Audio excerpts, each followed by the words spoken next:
Yıllar önce açılmıştır aramız, yine bugün hatırıma sen geldin.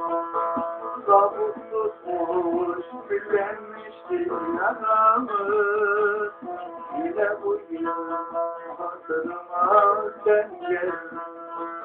Kabuk tutmuş küllenmiştir yaramız, yine bugün hatırıma sen geldin. Ayrılık direnip gelip geçerken, sevdalarını verip geçerken, herkes kendisine bir yar seçerken, yine bugün hatırıma sen geldin.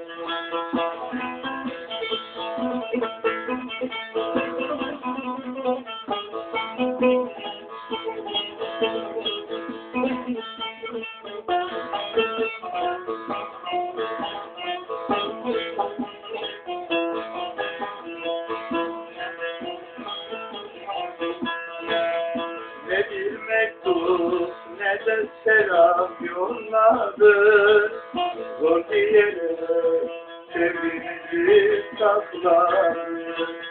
Şöyle geçen yıllarımı yokladım, yine bugün hatırıma sen geldin.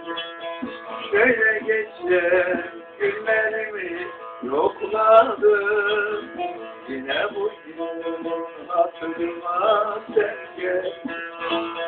Ayrılık direnip gelip geçerken, sevdalarını derip geçerken, herkes kendisine bir yar seçerken, yine bugün hatırıma sen geldin.